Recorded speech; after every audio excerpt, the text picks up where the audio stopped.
खबरों के निष्पक्ष विश्लेषण के लिए सब्सक्राइब करें Jantantra TV and press the bell icon. Never miss any update. चलिए रेलवे प्राइवेटाइजेशन की भी बात कर लेते हैं। भारतीय रेलवे के निजीकरण की खबरों पर केंद्रीय रेल मंत्री पीयूष गोयल ने साफ साफ कहा है कि रेलवे का निजीकरण नहीं होगा। जी हां, उन्होंने ये भी कहा कि कुछ रूट्स पर प्राइवेट प्लेयर्स को ट्रेन चलाने की मंजूरी से रेलवे की सेवा में सुधार होगा और नए रोजगार के अवसर मुहैया होंगे। रेल मंत्री ने यह भी कहा कि रेलवे की सभी सेवाएं पहले की तरह सामान्य रूप से आगे भी चलती रहेंगी।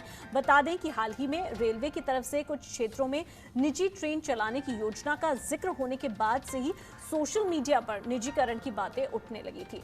दरअसल केंद्र सरकार ने 109 रूट्स पर प्राइवेट प्लेयर्स की मदद से 151 आधुनिक ट्रेन चलाए जाने का फैसला किया है। सरकार के इस फैसले से रेलवे के निजीकरण को लेकर सोशल मीडिया पर बीते कुछ समय से चर्चाओं का बाजार गर्म हो गया था। सोशल मीडिया पर ऐसी खबरें वायरल हो रही थी जिनमें दावा किया जा रहा था कि सरकार भारतीय रेलवे का निजीकरण करने जा रही है।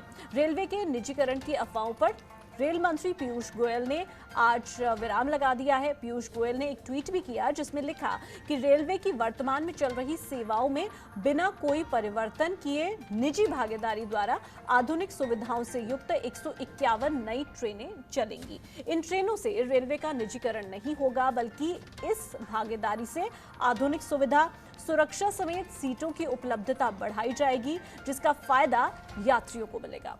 जानकारी ये भी दे दें कि रेलवे ने पैसेंजर ट्रेन सर्विस ऑपरेट करने के लिए निजी कंपनियों के लिए दरवाजे खोल दिए हैं। 109 डेस्टिनेशन रूट्स पर अब प्राइवेट कंपनियां ट्रेन ऑपरेट कर पाएंगी। इससे रेलवे में 30,000 करोड़ रुपए के निवेश की उम्मीद की जा रही है। पैसेंजर ट्रेन संचालन के लिए पहली बार भारतीय रेलवे ने प्राइवेट इन्वेस्टमेंट का रास्ता साफ कर दिया है।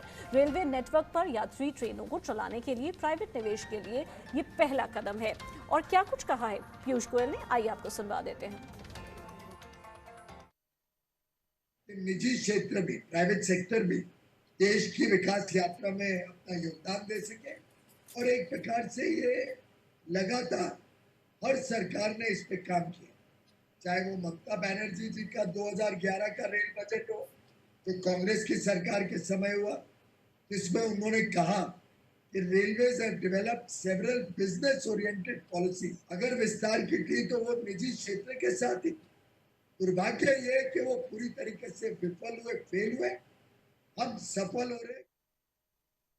अब रेलवे ने अगले 12 साल में 50 लाख करोड़ रुपए का निवेश प्लान किया है, जिससे बड़े पैमाने पे रेल लाइनें लगे, अच्छे मॉडर्न रोलिंग स्टॉक लगे, ट्रेनें बने, फ्रेट के सुविधाएं बढ़े, जिससे लॉजिस्टिक्स का कॉस्ट कम हो और हम अंतर्राष्ट्रीय बाजार में कंपेटिटिव हो सके। मेक इन इंडिया के तहत भारत में और मौके मिले, निवेश के भी और नौकरी के भी। अब ये सब चीजें कोई नई नहीं है। 1991 के बाद लगातार सरकार और प्राइवेट सेक्टर मिलकर देश की अर्थव्यवस्था को मजबूत करे और विकास यात्रा को गति दे। उस काम को हम आगे लेके जा रहे हैं।